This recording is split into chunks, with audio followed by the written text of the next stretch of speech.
Thank you for watching this video. For more information, knowledge and facts on Hahnemann's Organon of Medicine, make sure you subscribe to this channel and press bell icon to get instant update.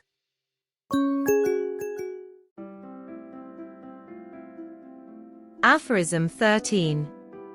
Therefore disease that does not come within the province of manual surgery, considered, as it is by the allopathists, as a thing separate from the living whole, from the organism and its animating vital force, and hidden in the interior, be it ever so subtle a character, that could only be imagined by minds of a materialistic stamp, and has for thousands of years given to the prevailing system of medicine all those pernicious impulses that have made it a truly mischievous non-healing art.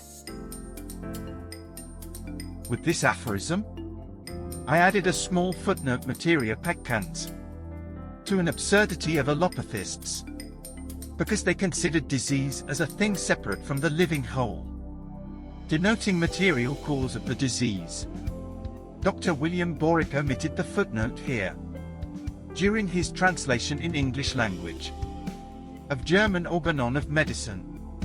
Dr. Mahendra Singh of Kolkata has corrected this error in his compiled book and published in 2004. Thank you for watching this video at Organon of Medicine. I am sure you must have subscribed this channel. You can watch more related videos here now, especially created for you.